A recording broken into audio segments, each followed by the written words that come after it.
In the forsaken recesses of 1860s Pennsylvania, hidden deep within the Allegheny Mountains, stood an expansive estate that promised redemption, yet beyond its immaculate white fences and perfectly trimmed lawns, two brothers, identical in face but divided in spirit, were chained by a secret so horrific it mocked both God and nature.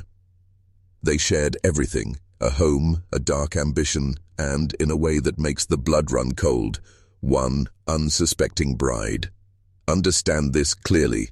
This is not a ghost tale. It is not folklore murmured around a fire.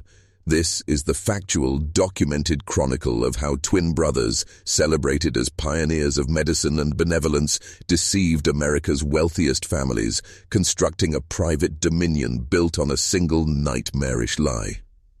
They created one family, a grotesque imitation of a normal household, but that was merely the beginning of their design.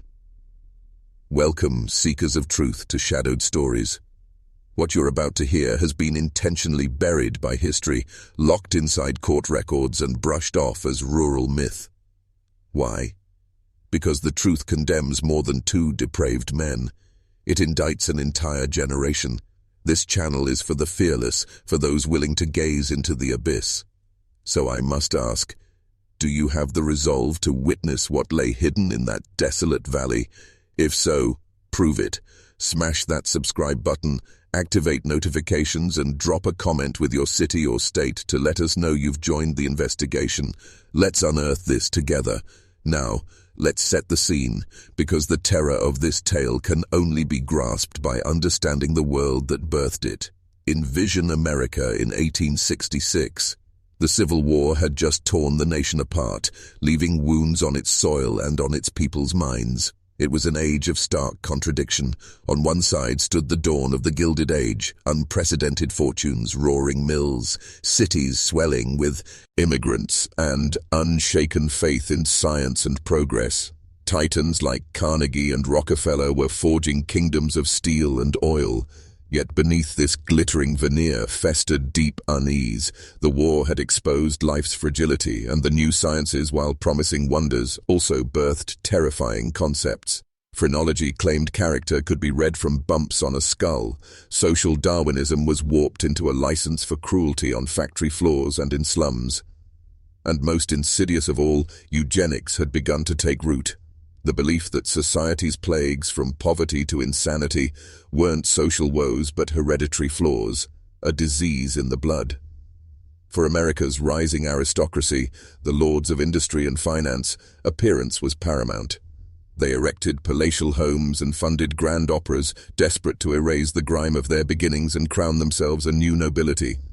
But what happens when imperfection stains your bloodline? A peculiar son, a melancholic wife, a daughter born with a slight deformity. In an age of savage public scrutiny and zero mental health care, these kin were not seen as sufferers but as liabilities, living threats to a family's name and wealth, secrets to be smothered at all costs. That desperate craving for discretion, that ruthless worship of purity and approval, created a perfect shadow market for a very particular and monstrous kind of service. It opened the ultimate hunting ground for predators draped as saviors. Into this realm of gilded dread stepped the twin brothers, Dr. Alistair Finch and Silas Croft Finch. To the public, especially among Philadelphia, New York, and Boston's elite, they were idols of virtue and intellect. Dr. Alistair Finch was the face of their venture, strikingly handsome, with a kindly gaze and a voice that could calm the most tormented soul. He trained at Europe's finest medical schools and authored papers on restorative knee, urology, a field he virtually invented. He spoke of humane remedies for the mentally afflicted, moving away from the brutal madhouses of old, toward tailored care in a serene countryside refuge. He was a visionary, a philanthropist, a man of science and faith. His twin Silas was his perfect shadow. While Alistair dazzled salons and medical halls, Silas ruled the growing Finchcroft empire with chilling precision. He controlled the finances, logistics, land acquisitions, and most crucially, security. Where Alistair radiated warmth and eloquence, Silas was cold, vigilant, speaking only when vital. He wore the same bespoke suits, shared the same piercing blue eyes, yet none of the doctor's theatrical grace. People murmured that while the good doctor could heal you, Silas could erase you. Together they formed a fearsome union, a two-headed serpent of charm and control. They posed as the ultimate answer to the wealthy elite's most private, humiliating afflictions, a discreet solution cloaked in the unassailable authority of modern science. They were the perfect villains of their era because no one could even imagine they were villains at all. They weren't merely hiding in plain view, they were celebrated within it. Their darkness lay completely unseen beneath the blinding brilliance of their public image. The narrative they constructed was a masterpiece of persuasion and deceit. A siren's call for desperate families weighed down by skeletons in their closets. They named it the Finchcroft Sanatorium for Restorative Therapies. The title alone was ingenious. Sanatorium suggested health and cleanliness, not madness, and restorative therapies hinted at gentle, holistic healing. They released lavish, costly pamphlets illustrated with etchings of peaceful landscapes, refined private rooms, and patients engaged in genteel pastimes like painting, gardening, and reading. The text, written in Alistair's eloquent and magnetic prose, promised a groundbreaking philosophy. It condemned the savagery of state asylums and vowed a sanctuary of dignity, discretion, and renewal. The sanatorium, they asserted, was crafted for an exclusive clientele, those from fine families suffering from nervous disorders, hereditary melancholy, female hysteria, or the perils of artistic temperament. These were all Gilded Age euphemisms for ailments that were inconvenient, humiliating, or poorly understood. Picture a wealthy industrialist in 1866. His son, a poet who prefers the company of other men. His wife, after 6 births, has collapsed into despair. His daughter refuses to wed the business partner he selected. These are not medical conditions, they are social and financial hazards. Dr. Finch offered an elegant, simple remedy. For an enormous fee, paid yearly and in advance, he would accept these patients into his care. He vowed to restore them into productive, obedient pillars of society. If complete recovery proved impossible, he guaranteed they would live their days in comfort and total secrecy, far from the eyes of gossiping tongues. This was the essence of the deal. We'll take your shame, and in return, you surrender your wealth and your silence. The families were more than clients. They became accomplices. They avoided asking too many questions. They didn't want to know the nature of these restorative treatments. They simply wanted the problem erased. And the Finch brothers sold them a gleaming, extravagant, and absolutely convincing illusion. The sanatorium itself was the physical embodiment of this colossal lie, an architectural shrine to the brothers' warped ambition. Set in a hidden valley, miles from any town and reachable only by a single privately owned road, the estate was built to be both alluring and impregnable. From the main gate, a visitor would behold a magnificent 3-story Victorian mansion painted bright white with cheerful blue trim. This was the institution's public masque. The Edium, illustrative wing, the opulent reception halls, the dining rooms, and the grand suites for visiting relatives. It stood amid sweeping hills, immaculate gardens, a glassy lake, and picturesque walking trails. It looked like a resort, a paradise for healing, but that was merely the east wing. Linked by a long enclosed colonnade, yet worlds apart in purpose, lay the west ward. This structure appeared in no brochure. Constructed from stern grey stone with slim, barred windows, it housed the majority of patients, kept under ceaseless surveillance and heavy sedation. Yet even this west ward was only a veil for the true core of the enterprise. Concealed from every official plan and reachable solely through a locked door in the basement of the west wing, was a stone staircase plunging deep into the earth. It led to what staff simply referred to as the surgical theatre and the laboratories. This subterranean complex was a soundproofed, windowless dungeon of tile and iron. It held operating rooms, recovery cells, a crematorium for destroying biological waste, and cages, yes, cages for the most dangerous or failed experiments. The entire grounds were encircled by a 10-foot-high wrought iron fence crowned with sharpened spikes. Patrols roamed day and night, a private security force hand-picked by Silas Croft, men valued for their loyalty and their lack of curiosity. The facade of a serene retreat was upheld with painstaking precision, but the truth was a fortress, a prison forged to repel the world and confine its secrets and its victims deep within. Naturally, an operation of this magnitude, no matter how remote, could never remain completely unseen. There would always be anomalies, Oddities the nearby townsfolk or a sharp-eyed employee might observe: a strange chemical reek curling from the incinerator chimney by night, the staggering quantity of supplies arriving, crates of ether, chloroform, surgical steel, and restraints, far beyond the needs of a simple rest home. And the most disturbing sign of all, the absence of patients ever leaving these grounds alive. And then came the sounds. On still nights, faint, muffled screams would sometimes drift from the direction of the West Ward, cries too desperate, too raw to be mistaken for mere therapeutic discomfort. For each of these potential warning signs, Dr. Alistair Finch had a ready, convincing and disarming response. The chemical odors, advanced sanitation procedures essential to prevent the spread of consumption and other airborne diseases, the excessive stockpiles of supplies.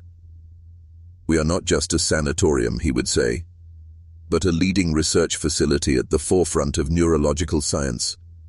Such progress demands immense resources. And the troubling fact that no patients ever seem to leave. Recovery from profound hereditary afflictions is a lifelong undertaking. My good sir, we grant our patients permanent sanctuary, a mercy their families deeply appreciate. And the screams? Alistair would adopt a look of solemn grief. It is a sorrowful truth that certain radical therapies designed to shock a mind back from the brink can cause brief distress. It is the sound of healing, not harm. We weep alongside them, even as we rescue their souls.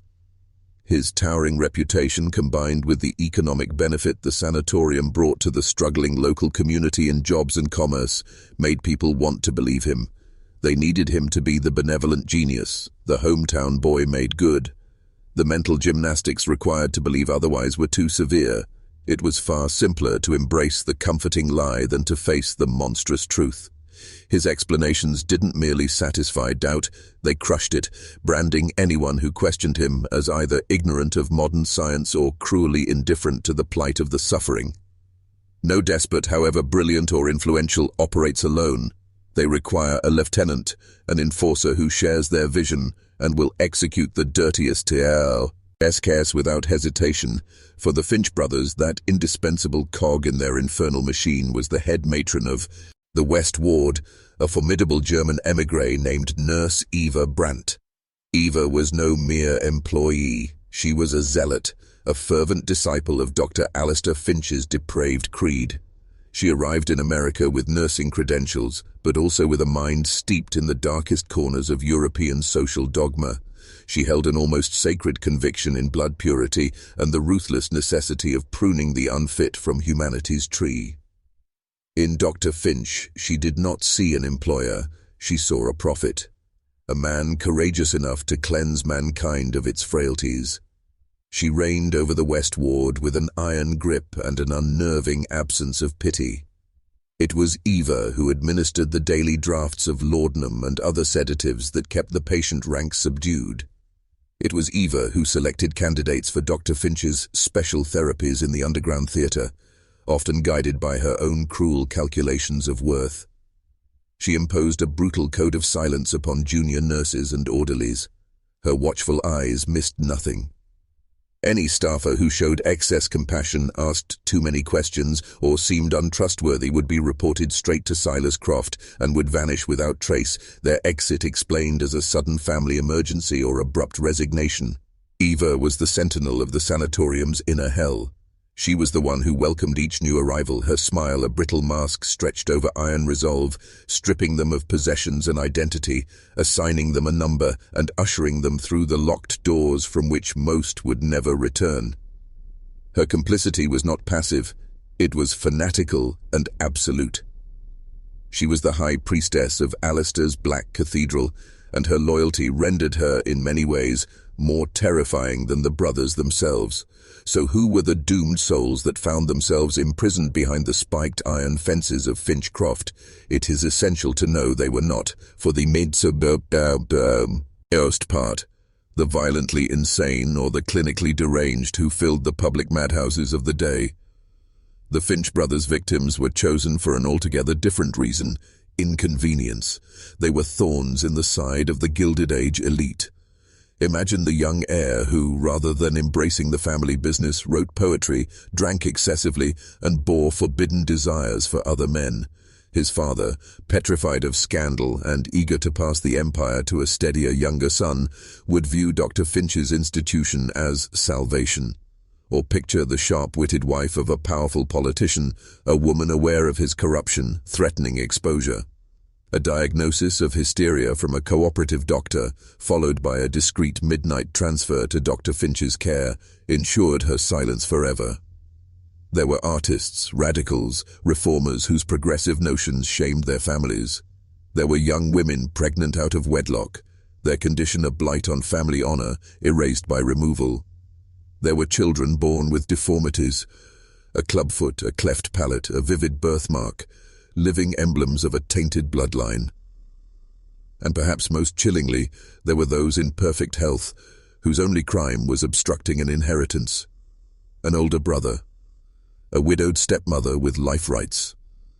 Dr. Finch and his brother Silas provided a permanent, discreet, and utterly medical solution to these troublesome obstacles. These victims all shared one brutal truth. They had been stripped of power by the very families who should have protected them, families who paid a fortune to brand them as sick, insane, or defective. They were robbed of their names, their rights, and their futures, reduced to nothing more than raw material for Dr. Finch's monstrous ambitions. They arrived as human beings.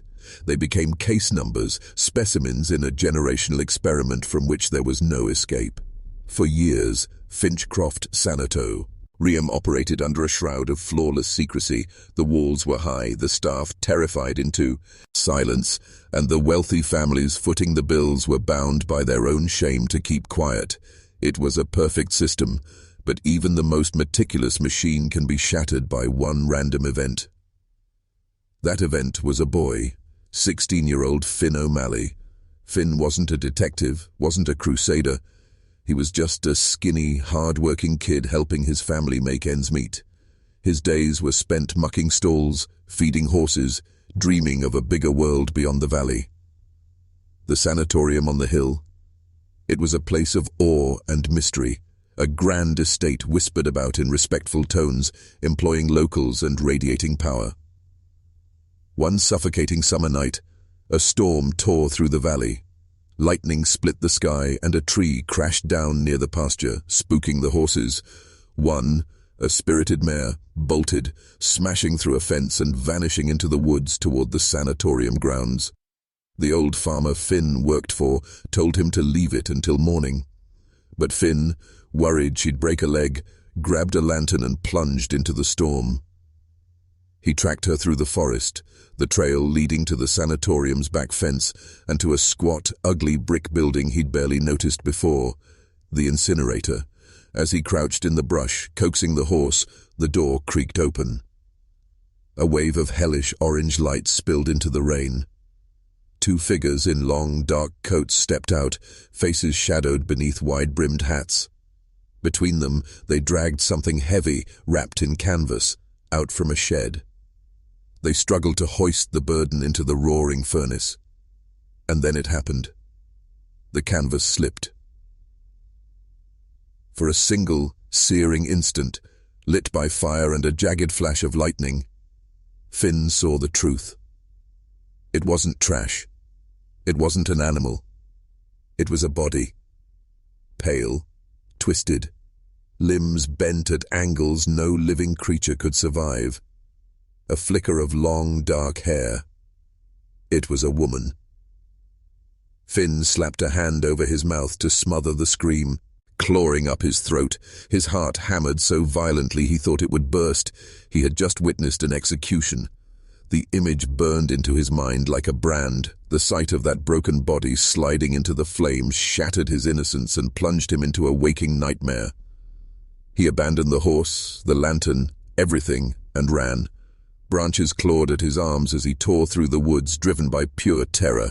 He didn't stop until he burst into his family's small farmhouse, drenched, shaking, words tumbling from his lips in a frantic rush. His parents tried to calm him, thinking the storm had spooked him. Maybe he'd seen a deer carcass and his imagination had filled in the rest. But Finn wouldn't let it go. He described everything, the men, the fire, the body, with such fevered detail that his father's unease deepened. The next day, against his better judgment, Finn's father took him to the sheriff. The sheriff, his career owed in no small part to Finchcroft's influence, listened with a weary, dismissive look. A boy's fantasy, he decided. Ghost stories and lightning. When Finn's father pressed, the sheriff sighed and agreed to look into it. But the damage was already done. Word spread fast. The O'Malley boy was raving, seeing things. Maybe he was touched in the head. Friends began avoiding him. The farmer who hired him, terrified of crossing the powerful Finch family, let him go. Finn became a pariah in his own home. Sleep deserted him, and when it came, nightmares yanked him awake, drenched in sweat. He grew jumpy, convinced the men in the dark coats were hunting him. His desperate attempt to reveal the truth had only tightened the noose around his life. He was isolated, disbelieved, trapped in a waking horror no one else could see. Eventually, mostly to placate Finn's father and to maintain appearances, the sheriff made a formal visit to Finchcroft. He didn't send a depot. He went himself, a sure sign this was a courtesy call, not a real investigation. At the door he was greeted not by a subordinate, but by Dr. Alistair Finch himself, smiling warmly, hand outstretched, every inch the gracious host. He ushered the sheriff into his sunlit office, poured him the finest coffee, and listened with patient gravity as the lawman awkwardly recounted the boy's fanciful tale.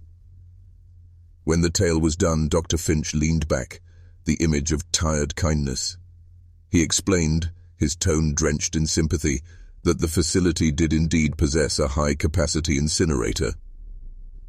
"My dear sheriff," he said, "we are at the forefront of anatomical science. We frequently employ animal specimens, primarily pigs. Their physiology is strikingly similar to ours, to develop pioneering surgical methods destined to save human lives. We were forced to put down and dispose of one such subject last night. It was a sizable swine. Perhaps in the tempest, with lightning flashing, the poor boy's imagination betrayed him. It's tragic, but comprehensible." He then went further, presenting the sheriff with an invoice for a large hog purchased from a farm several counties distant, along with a meticulous entry in a medical record regarding an anatomical examination. The paperwork was immaculate, the reasoning flawless. He even expressed profound concern for Finn. "The lad is clearly creative and delicate," Alistair concluded.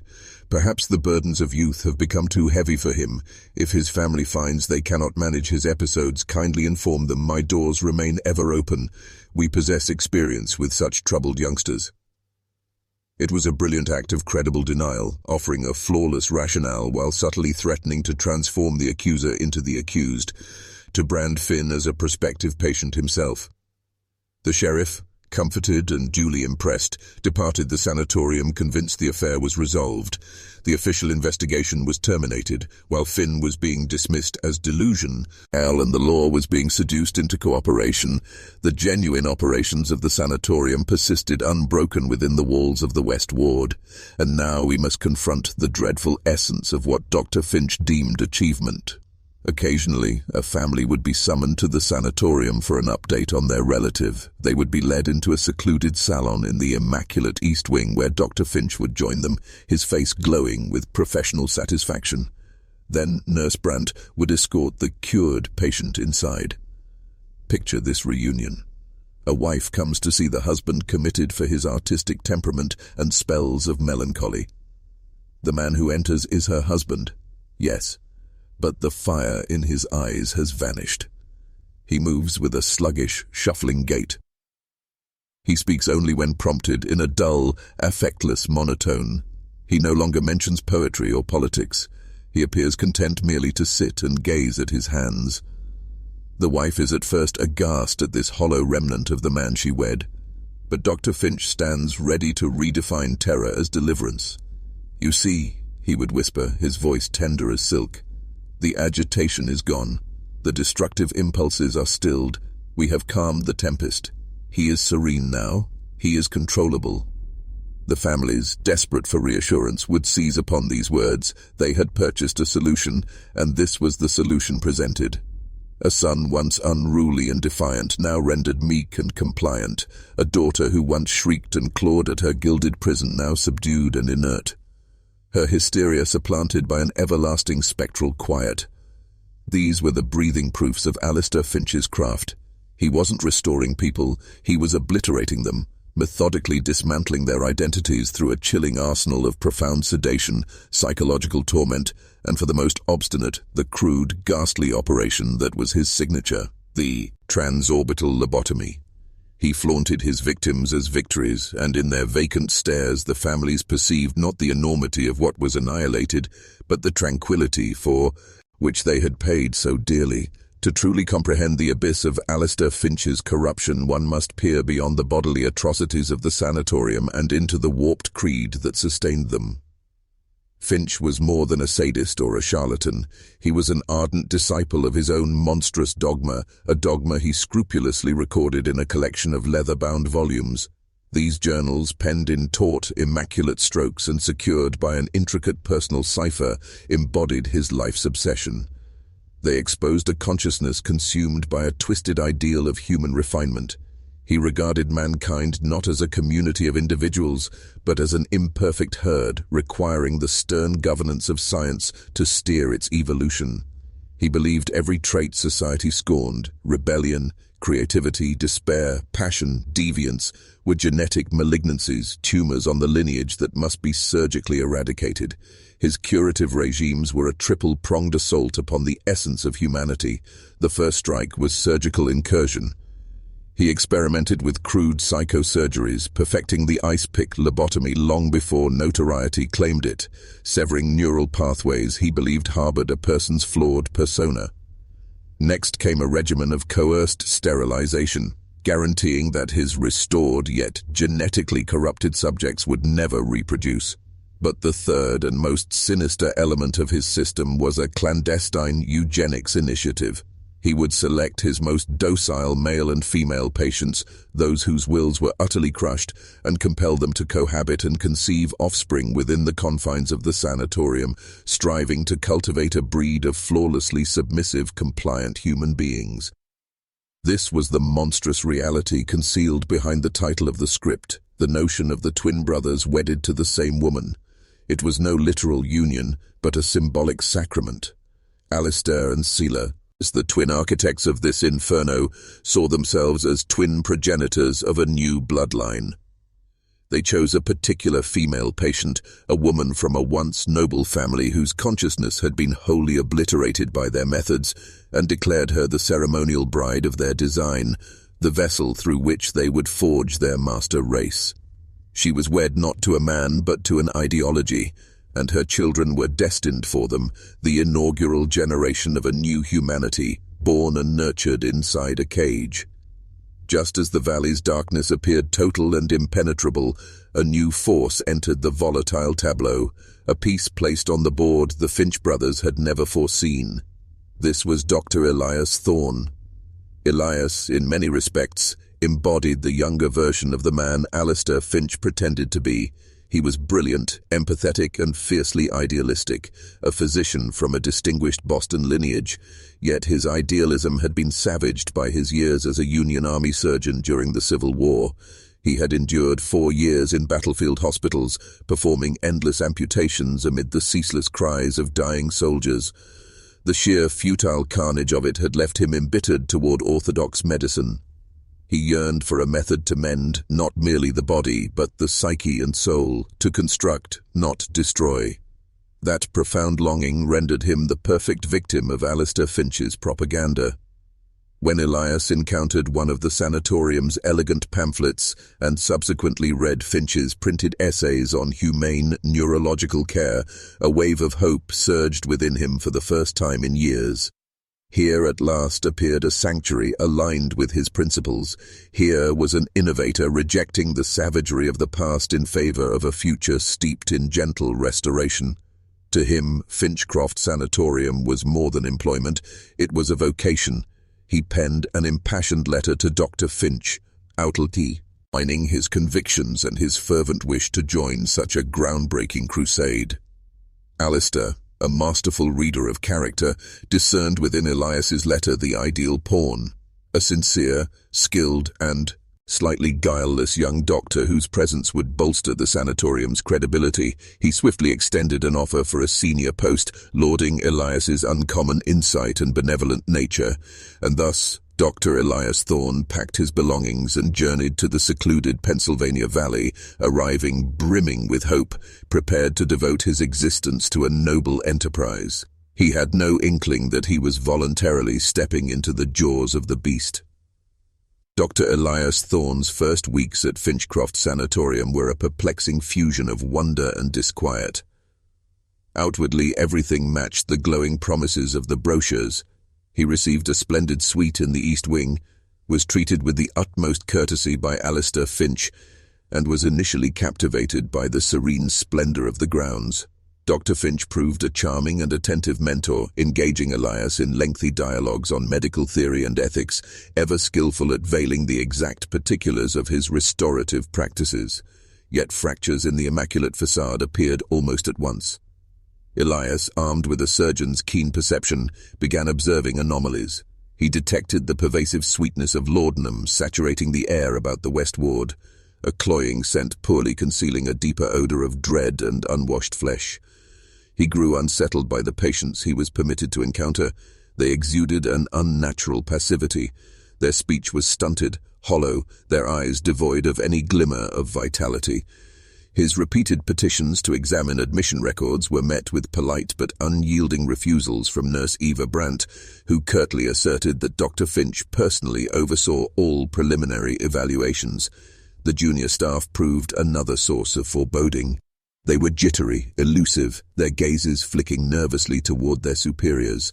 They conversed in hushed tones and fell instantly mute whenever Elias or Nurse Brandt entered the ward. Once he endeavored to chat with a young nurse regarding a patient's past, only for her to blanch, shake her head in terror, and scurry off without a word. Yet the gravest catalyst of suspicion was the uncompromising division within the institution. Though ranked as a senior physician, he was all but forbidden from setting foot inside the West Wing unless escorted by Nurse Brandt, and his inquiries concerning its function were greeted with an icy, dismissive glare. Elias began to sense he was not a colleague but a meticulously monitored guest, shown solely what his hosts wished him to see. His war-born cynicism had honed a sharp instinct for duplicity, and now that instinct screamed that something was terribly, irrevocably wrong. He began keeping a private journal of his own, just as Alistair Finch did, but Elias's pages brimmed with questions, observations, and a steadily mounting sense of dread. He knew he was treading perilous ground, and that uncovering the truth would mean becoming a spy inside the very institution he had sworn to serve. Now, pause with me for a moment and imagine standing where Dr. Thorne stood. The year is 1866. There are no telephones to call for help, no internet to confirm your darkest suspicions. You are stranded in an isolated valley, miles from civilization, surrounded by a private army. Your employer is one of the most revered men in America, the very man treating you with warmth and respect. Everyone around you is either a devoted believer or far too terrified to speak. What would you do? Do you pack your bags and flee, abandoning those broken souls to their fate? Do you confront Finch head-on, knowing full well that a single misstep could see you branded as insane and locked away in the West Ward forever? Or do you stay, gambling your life to find proof of the horror you suspect? It's easy for us to weigh these choices from the comfort of our screens, but the courage required to be the lone voice of reason in a kingdom of madness, that's almost unthinkable. If this story has you feeling that chill down your spine, the same one Elias must have felt, do me a favor. Tap that like button. It lets the algorithm know these buried histories matter. Now let's return to the valley because Elias is about to make his move. Direct confrontation was out of the question. That would be suicide. His only hope was irrefutable proof, something so damning it could tear down the Finch brothers' empire and summon the full weight of the law. His eyes turned toward Alistair Finch's private office, a sanctum he suspected concealed the real records. But the key to that room lay in finding an ally within the walls, someone equally trapped, someone desperate enough to risk a small act of rebellion. He settled on a timid young nurse named Clara. Her very demeanor screamed fear. Elias had caught the fleeting horror in her eyes during one of Finch's clinical demonstrations and noted the way she flinched every time Nurse Brandt addressed her. For weeks, Elias worked patiently, not through blunt questions but through tiny gestures of humanity, a shared cup of tea, a kind word after a long shift, a gentle inquiry when she looked pale and drawn. Brick by brick, he built a fragile bridge of trust across an ocean of terror. And then, one rain-soaked afternoon, his persistence bore fruit. He found Clara sobbing in a linen closet, trembling like a trapped bird. With quiet coaxing, her story spilled out. Her younger brother had fallen into ruinous gambling debts, and Silas Croft had rescued her family at the cost of binding her to the sanatorium in chains of silence. She was owned, body and soul. Elias didn't ask her to be a martyr. He asked for one act, small, swift, invisible. He told her something was very wrong, that lives depended on him seeing the true patient files. Those files, and the master keys, were locked in Nurse Brandt's office. Clara froze. Terror writ across her face, but as Elias held her gaze, something flickered. Hope. At last, she nodded. The next evening during her shift, Clara staged a minor emergency in a distant wing, drawing Nurse Brandt away. In those precious minutes, she slipped into the matron's office, pressed a bar of soap against the master key and returned it undetected. 2 days later, a freshly cut duplicate passed silently into Elias's palm. That night, heart hammering, Elias slid the new key into Alistair Finch's door. The tumblers clicked. He stepped inside. There, beneath the lamplight, he found them. The journals. Thick, leather-bound, written in a cipher only a madman or a god would devise. For 3 agonizing weeks, Elias led a double life. Gentle healer by day, fevered codebreaker by night, bent over the diaries like a monk over forbidden scripture. And what he uncovered was worse than his darkest imaginings. Every rumor, every suspicion, they were true and worse.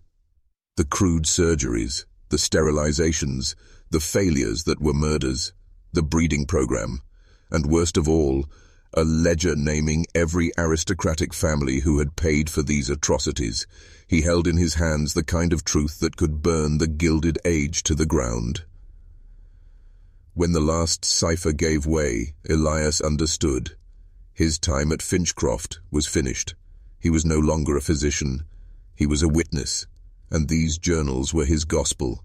To remain was death. He had to smuggle the records out, especially the financial ledger, and deliver them to the authorities in Philadelphia. He plotted his escape with the precision of a man planning a prison break. Walking out the front gates was impossible. Silas Croft's guards were not watchmen. They were wolves. Any unscheduled departure would be met with suspicion and force. So Elias fixed upon a weakness, a stretch of the perimeter fence beyond the lake, where the iron sagged, and the guards rarely patrolled. The weak point lay beyond the lake, hidden beneath a wall of overgrown rhododendrons. That would be his exit. Elias began hoarding what little he could, a crust of bread here, a strip of dried meat there. He found an old set of dark clothes, and from a scrap of oilskin fashioned a waterproof pouch for the journals.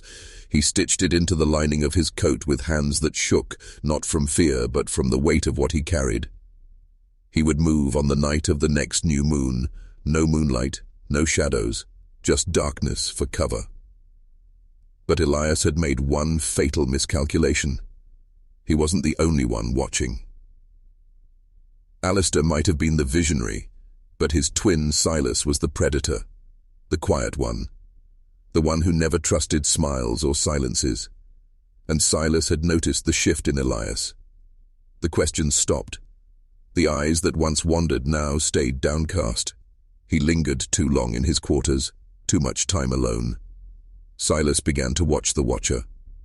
The night Elias chose for his flight, a storm rolled in.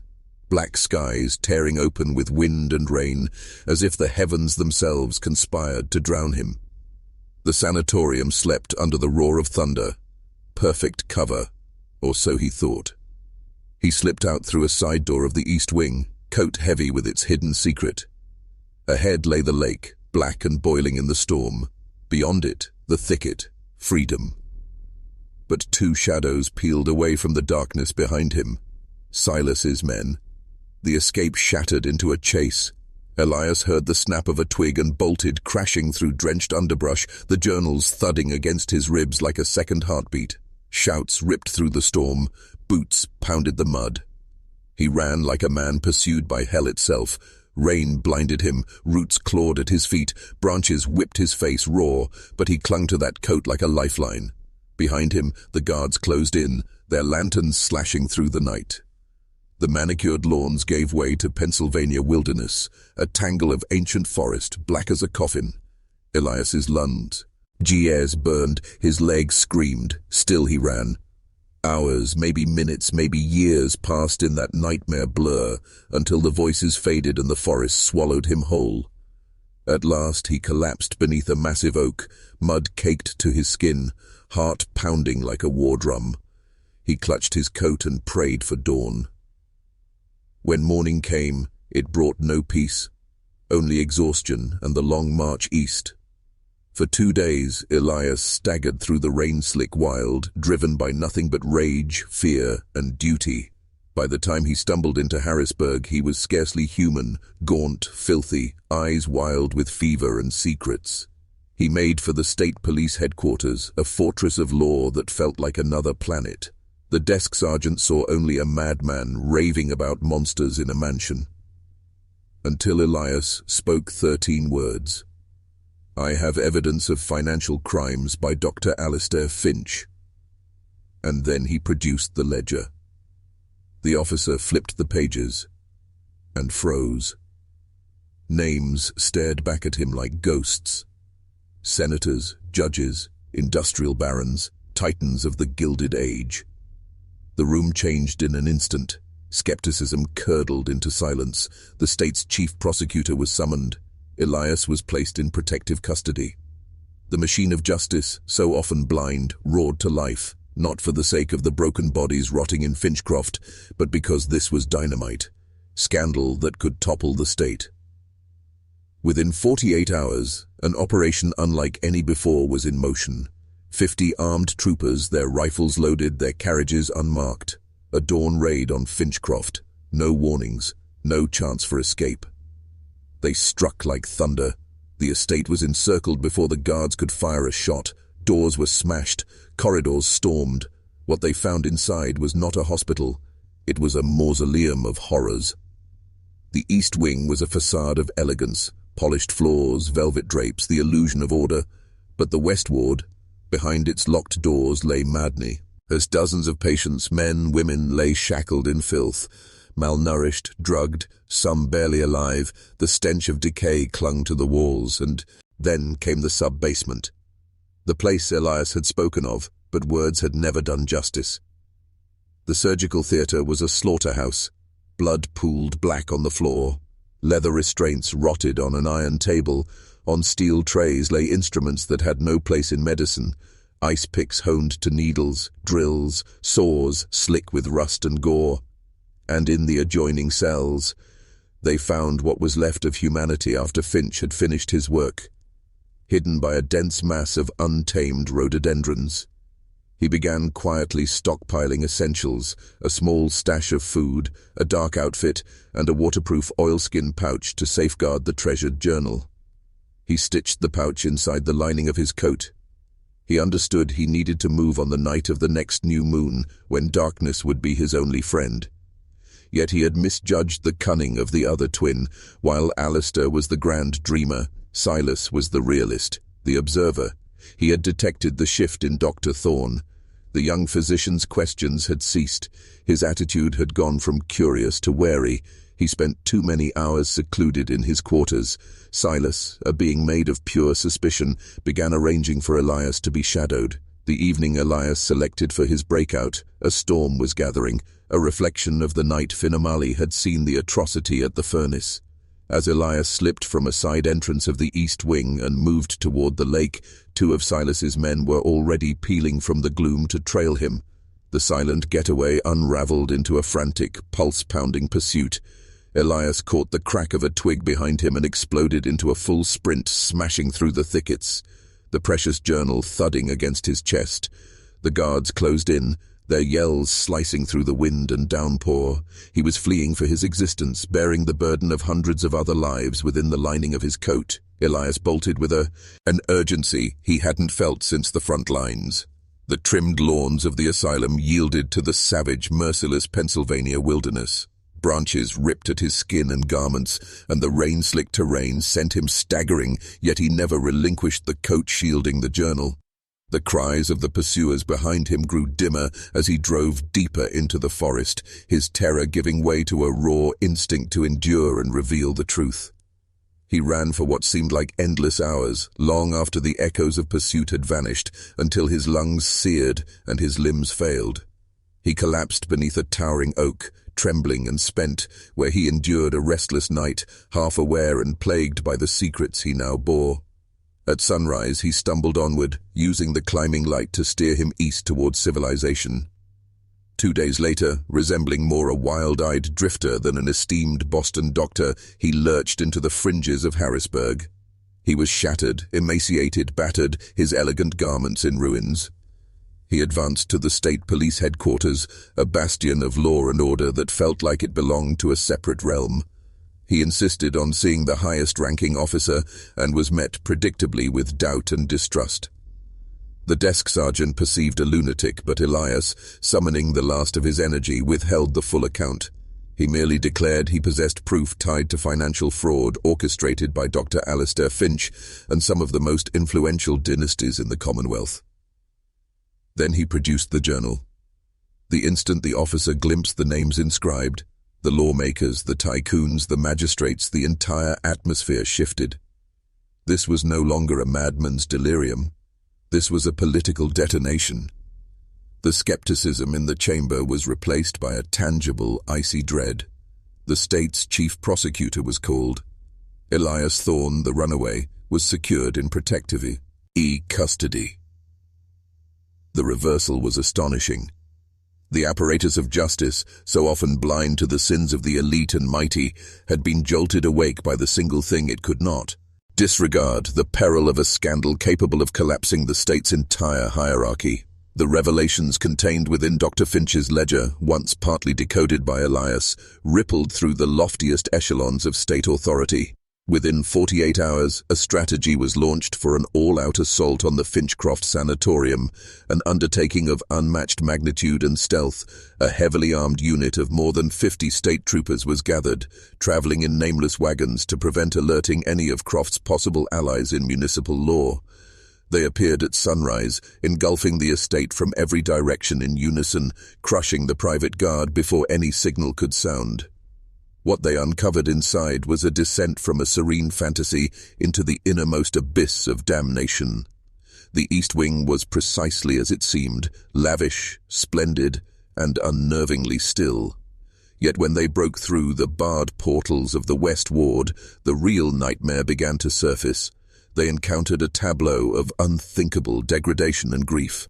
Scores of inmates, men and women, were discovered in grimy, desolate cells, heavily drugged and ravaged by acute starvation.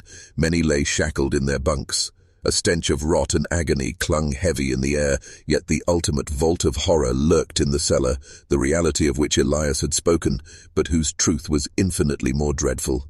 In the surgical hall, they uncovered stains of blood smeared across the floor, and on a primitive operating slab fitted with leather bonds, they found trays of ghastly, unorthodox surgical tools, ice picks, honed drills, saws. In the adjacent cages, they discovered a meager handful of captives who had endured Finch's most savage experiments.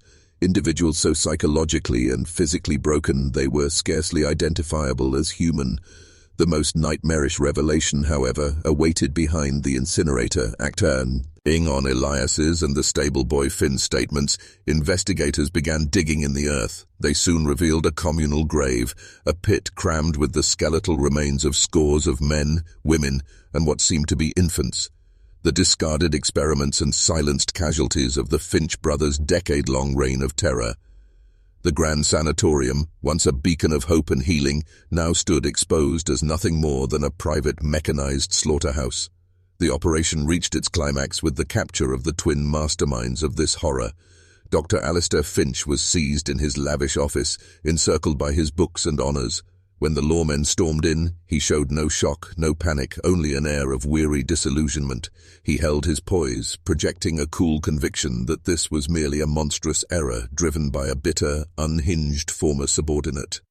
Even shackled, he radiated an aura of injured pride and intellectual dominance, striving to charm and reason with his captors as though they were misguided pupils. His cultivated facade was so deeply rooted he seemed unable to strip it away. His sibling Silas was located in his own austere chamber within the administration wing, deliberately burning ledgers in his hearth. Unlike Alistair, Silas uttered not a syllable. He offered no resistance. He simply fixed the troopers with a glare of pure glacial disdain.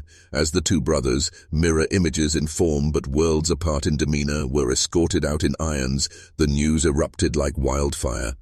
The earliest headlines were greeted with sheer incredulity by both citizens and press.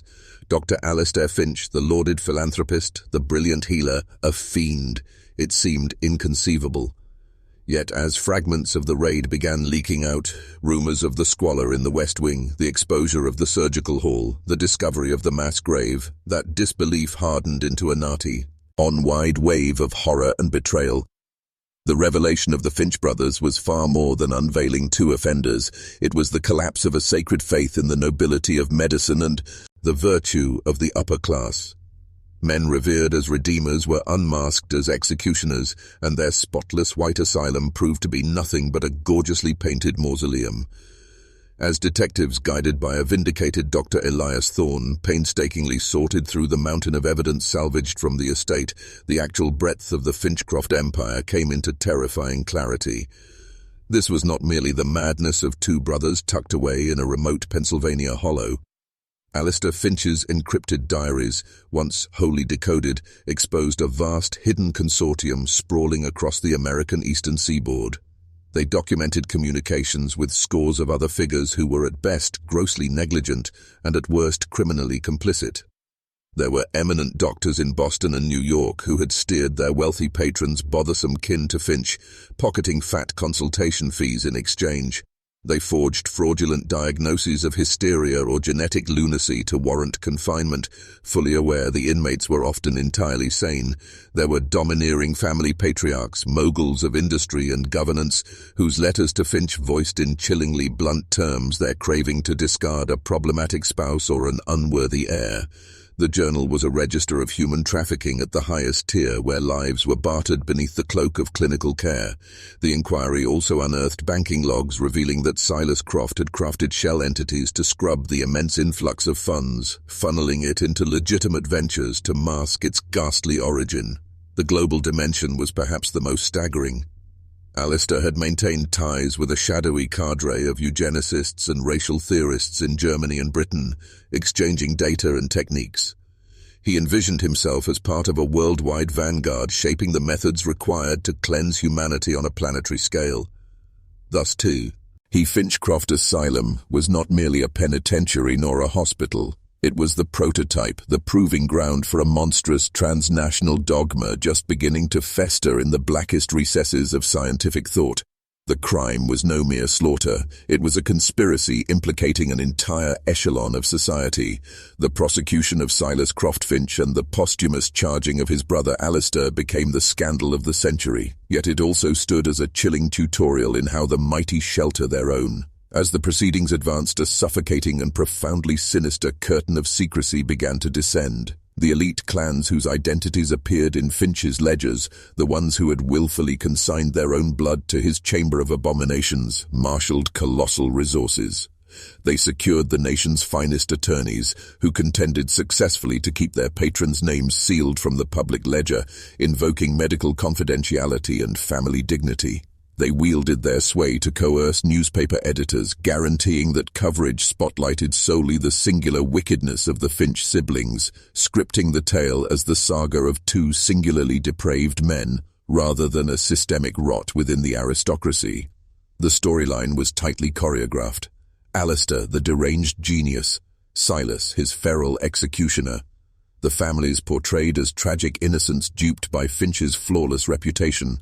The dozens of complicit doctors who had fed victims to the sanatorium were allowed to quietly resign or retire, their names scrubbed from every official record. Dr. Elias Thorne, the hero who risked everything to expose the truth, soon found himself pushed aside, subtly discredited.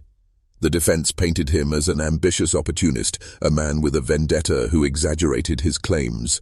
The conspiracy was undeniable. Better to sacrifice the whole truth than admit society's foundations were rotten with murderous hypocrisy. The trial was no longer about justice for the dead, it became about damage control for the living. A silent pact to bury the ugliest truths and protect the fragile illusion of respectability. In the end, justice came fractured and hollow. The key players met fates that felt insultingly small compared to their sins. Dr. Alistair Finch, the charismatic mastermind, never stood before a jury. 2 weeks before the trial began, he was found hanging in his cell, his own bedsheets twisted into a noose. Beside him, a 10-page letter, not a confession but a manifesto, an arrogant justification claiming his work was a noble sacrifice for humanity's future. His death was his last act of control, allowing him to escape judgment and crown himself a martyr to his cause. His brother, Silas Croft Finch, the silent enforcer, faced the court alone. His elite lawyers argued brilliantly that he was merely a subordinate, a man dominated by his brilliant twin, with crucial financial records burned and influential families refusing to testify. Prosecutors could not fully prove his role. Silas was convicted not of murder, but of lesser crimes, conspiracy and unlawful imprisonment. 20 years, yet thanks to powerful patrons pulling strings, he walked free after 12. Upon release he vanished, his blood-stained fortune likely waiting, living out his days in shadowed luxury. Nurse Eva Brandt, the fanatical head matron, shattered when she learned of Finch's suicide. Her idol's fall destroyed her mind. Declared unfit to stand trial, she was locked in a state asylum, living the rest of her days as a patient in the kind of hell she once ruled. And the heroes, the stable boy, Finn, publicly vindicated, yes, but broken. Trauma and scorn drove him into isolation, a recluse haunted forever by what he saw in the fire. Dr. Elias Thorne, once a beacon of courage, was cast to the margins of medicine. He spent his life fighting for patient rights, for mental health reform, but he was never the same. He had stared into the abyss, and the abyss never let him go. The legacy of the Finchcroft Sanatorium is one of whispers and shadows. After the trial, the state seized the estate.